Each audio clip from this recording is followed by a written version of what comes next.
Hello there, Bitizens, and welcome back to the Smite Tactics Closed Alpha. My name is Francesca, and today we are rounding off our beginner deck series with a beginner Norse deck, and that'll be this beginner Odin deck. Now, if you've seen some of the previous beginner episodes, you will know that Norse is it's a melee leader, and it's all about kind of hitting the enemy in the face, really. It's very much a face-oriented deck and overwhelming them with a lot of small minions. Whereas Zeus was more about, summoning lots of gods, and Ra was more about control. Odin is a lot to do with just like an overwhelming number of minions and really the early game. So you can see here that we have some face cards. We have Backstab, just deals 3 damage to the enemy leader, which is actually quite a lot of damage. If you play both of these in one turn, that's 6 damage.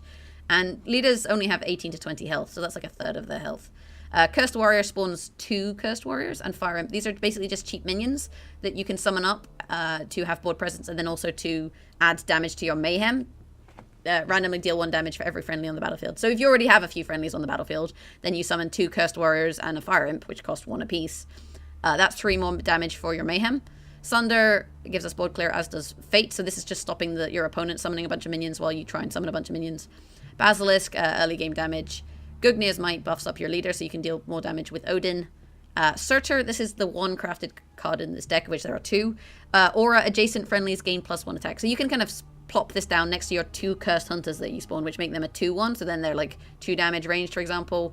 And like the Norse deck really is about buffing your damage. You can also see, for example, you've got this card, where is it? Where is this card? Frenzy. All friendlies gain +2 attack this turn. So if you can get enough minions on the board, just slam down a friendly, so suddenly you're doing ridiculous amount of attack.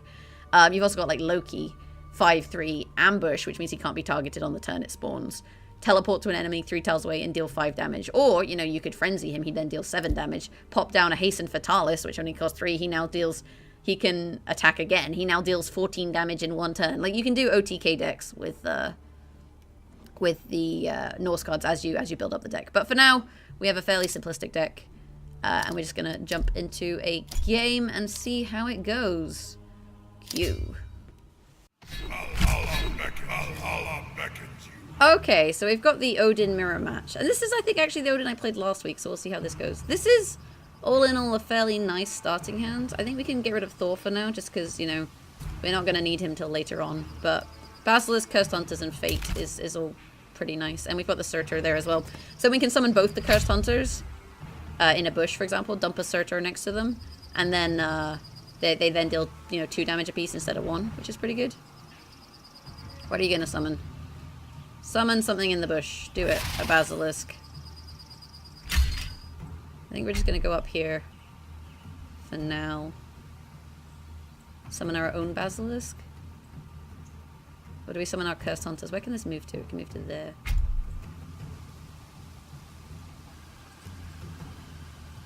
Move to here. Summon both of our Cursed Hunters, because these will make it a little bit easier to deal with some stuff. And we can always Surtr next turn, or we can Fate, or, we've got options, basically. And enter. There we go. We'll see how this matchup goes. These are really nice for Mayhem as well, and he can't currently target these, unless he has a spell like Mayhem that hits random targets. So obviously you can hit random targets that are in bushes. Although I just realized his Basilisk can run to here and hit it. Huh. Maybe I should have summoned them over there, now that I think about it. But we can always move him to here, and then chuck Surtr down there. Oh, goddamn Skadi. Okay, we can Fate and hope that it hits Skadi. Oh, he's come in. That's not what I wanted.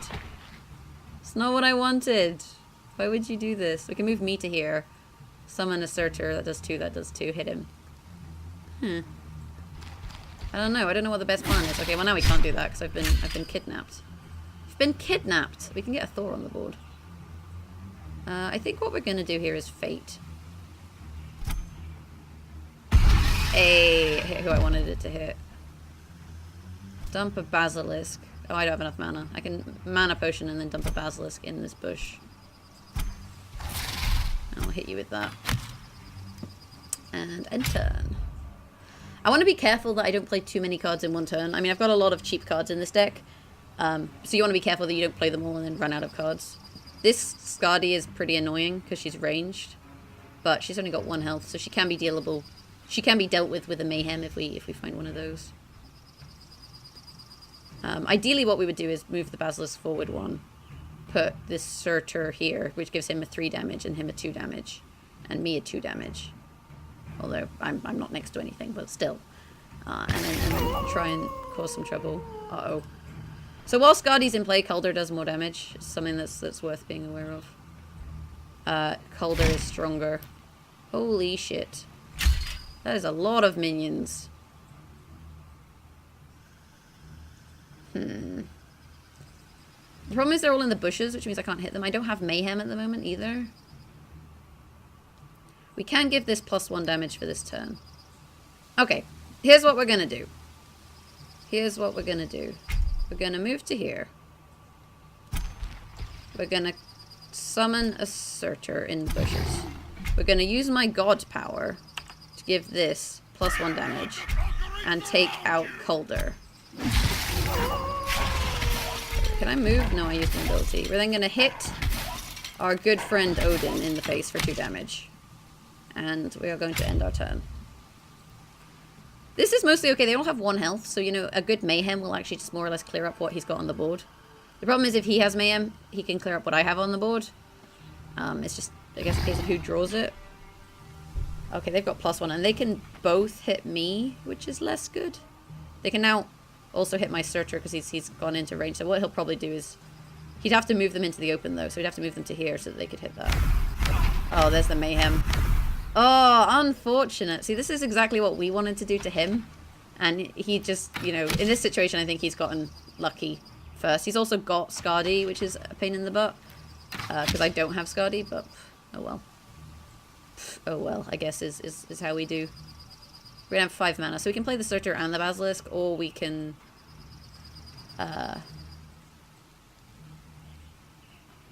play the Thor and whatever we draw. But so many 1 health minions. This is where we get a problem. This is where we get a problem. A Fate would be quite nice here, to be honest, because then we can clear up, you know, 2 of them. Well, end your turn. You've got nothing else to do. You're going to move your... No, exactly. Oh, and what do we not get? What we want. Feels bad.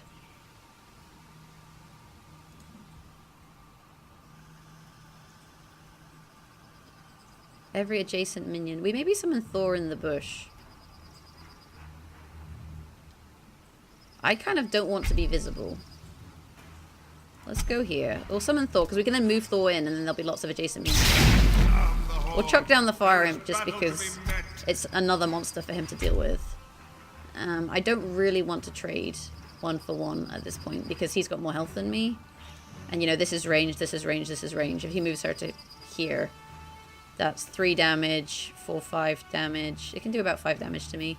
So health is kind of a commodity at this point. He's only got 2 cards, though, so we're just going to hope he's got crap cards in his hand. Oh, no, he has Frenzy. All friendlies gain +2 attack this turn. This is exactly what the problem is with Odin, is he can do something like that.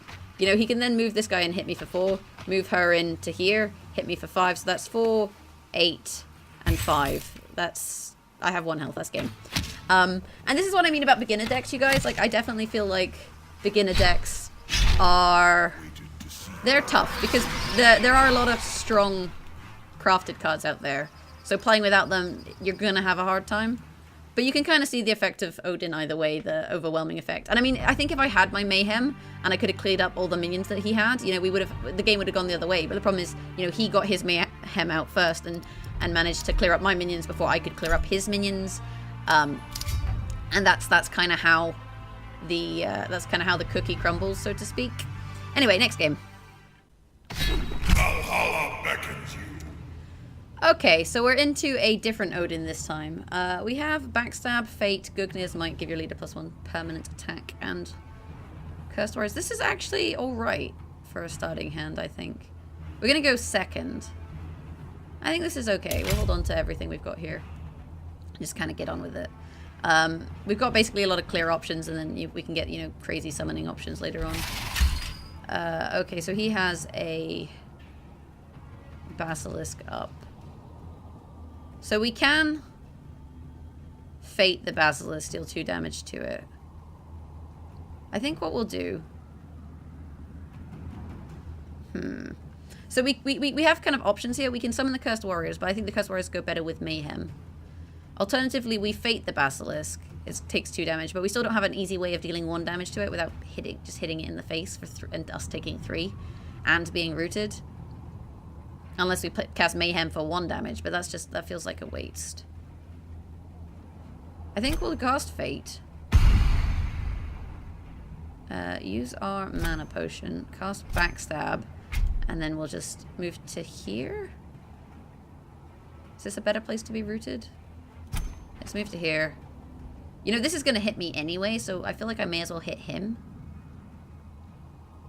We'll hit this. Then at least I can choose where I get rooted. This is not ideal, but then we can also, you know, combine the powers of the Cursed Warriors and the Mayhem on the next turn for 3 damage should he summon anything. The only thing I will say is, you know, you want to be a little careful not playing all of your cards too early, because if you end up with nothing in your hand, then you're going to have a bad time, because they then have cards and you don't, and that's why you got to be careful with Norse, with not playing too much at once. We played our Fate, our mana card, and our Backstab. Playing Backstab is alright, you may as well play Backstab if you can. Maybe using mana to play it wasn't the bestest of ideas, but I don't think it was the worstest of ideas either. This is a situation where Mayhem would be really nice. So we can Cursed Warrior them both next to him. We now have 3 units, and then we can Mayhem. Takes all of them out. Hit him with me, because now I've got more damage than him. And we'll hold on to our other Mayhem for later on. I mean, we could actually use it here, though, to deal 3 damage to him. The alternative is we basically use our Mayhem, deal 3 damage straight to his face. But if he summons anything, it's going to give us a harder time because we didn't use it. So I think this is a insurance. Like, I don't think we want to go full on face here, because we don't have enough. We don't have enough other options, I guess. So I'm gonna hold on to it. I'm gonna play more cautiously, and maybe this will turn out to be the wrong decision. Maybe we should have just gone straight on to his face with these minions. But like, we can get more minions. We have plenty other minions, you know. Oh dear. This is actually, depending on what we get here, is not terrible. So we can Basilisk and Mayhem.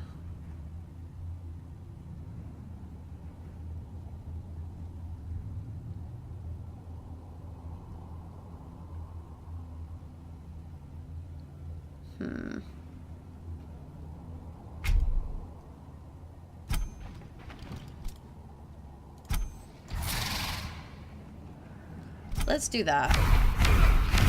Oh, perfect, right? And then we can use our power to give this an extra attack until the next turn. Trade our minion into the Colder. And end our turn. Oh, we got so lucky with that Mayhem. It hit, like, literally 3 separate targets and cleared up whatever he'd summoned. This is pretty good. This is pretty good. There's a Fate. What's he gonna do to the Basilisk? It's still got like 1 health, you know, so he's gonna have to hit it if he wants to take it out. And he's gonna take 3 damage if he does that. And we can Gungnir Smite ourselves up to 2 base attack, and then more or less just start wailing on him. Is he gonna hit me? Hit me. Go on, hit me. Hit me, Odin. Oh, that's less good. We can clear this out though with the Basilisk. So this gives adjacents +1. It's pretty nice. I'm actually super tempted to summon... Do I summon Thor here? No, I think we have to take out his minion, right? So let's move to here. Power you up. Trade you into this. Summon Thor here. And end our turn. He's only got 1 card now. Well, he's got 2 because he just drew. But like, he's kind of running out of cards as well. Add a random Norse card into your hand. Please get something crap. I wonder if it was the Fate. I'm hoping it was the Fate. And then we can like Gungnir's Might and start wailing on him, which is pretty fun. Oh, come on. Summon loads of enemies around Thor so I can like buff him up. I don't know if Thor's ability is really that useful. 1, 2, 3. He's going to have to summon something here to... Yeah, I was going to say to block. So let's Gungnir's Might ourselves. Come here. Trade this. Move Thor to here. Punch him. Summon our Cursed Hunters here, and here. And end our turn. He has no cards, but neither do I. You know, but I have minion control, and he has less base attack than me and less health. So I think we should win this one. And you can see he's trying to, you know, clear the board with himself. There's another Thor. Can we take out the Thor? We can do 5. We can just take out Thor and summon a Basilisk, but it will clear up all of my minions. I think ultimately clearing his Thor is probably good. Or we do 2 for 5 damage to him. You know what? Let's just hit him in the face, right? Ultimately, I'm less worried about his Thor. This is the one situation, because he has no cards in his hand, I'm less worried about his Thor. I probably should have actually given this +1 damage. Oh well, just kidding. There we go. We've got 10 health, right? He's going to have to do something, otherwise he's dead. End turn. Because, like I said, because he has no cards, I'm less worried than I would typically be. 2, 4, 6. We've got 7 damage in hand. And he can buff him, but that doesn't help you, because you can't attack. You can't, like, use your god power and attack. Good job, you now have 4 damage on your Thor. I'll just hit you in the face. You know, this card is probably not going to save you. But hopefully these matches kind of highlighted with an Odin mirror, for example, just how much, you know, that early control matters. Because, you know, in the first game I lost because I didn't have the early control. This game I've won because I've held on to board control and been able to kind of overwhelm him with my numbers, which has worked out pretty good. And holding on to that Mayhem, I think, was definitely the right decision because it did work out in our favor. If you want to just, like, not waste my time, enemy Odin, and either play the card that you have or surrender, like, that would just be great. That would be proper peachy. That would be super I'm really tempted to, like, hit his Thor just to be, like, BM. You know, like, take the 4 damage and be like, haha, I can take this damage and still win. All friendly units gain +1 attack. Wait, it can attack? I did not realize he could attack with the Thor and use its ability. Or maybe the card he played let him use an ability? I have no idea. Oh my god, I almost lost. Today you learn. Like, I assume that, like, with all other gods, when you use an ability, you then can't do anything. Maybe he played a card that actually allowed Thor to attack, now that I think. No, we only had 1 card. I have no idea what happened there. I have no idea what happened. If you guys know what happened, let me know in the comments below. But that's what happens, clearly, if you don't maintain control of your opponent's monsters. Then bad things happen to good. Bad things happen to good Odins. But we did win. And let me know what you think of the deck, what you would change and whatnot in the comments below. Obviously, there's plenty of other great Norse cards you can tech in there. Frenzy is one of them. Loki is another one. There's definitely Skadi, also not too bad. Definitely options there for the deck. But yeah, Norse is looking pretty powerful. But yeah, that's more or less it. We'll be back next week with another deck video. It may be out of date because I'm pre-recording over Christmas, so I apologize if that is the case. But, you know, it'll still be fun to see some decks either way, or look at different ideas of how you can play this game. And then the week after that, I'll be back from Christmas holidays, so then we can crack on. And also Hi-Rez Expo, so Smite World Championships and all that will be happening. Hopefully we'll see a lot of new stuff coming out for Tactics. I'm excited to see what's new, and I hope you guys are too. Beyond that, you know, have a great day. Thanks for watching. Here's all of our social media links you can see on the screen. So if you want to, you know, follow us on Twitter or whatever, you can. And if you want to support us further, we have a Patreon, patreon.com/skillabits. I have been Francesca. This has been Smite Tactics, and I hope you guys have a lovely day. And I'll catch you guys next time with a different god, goddess deck, whatever. Bye!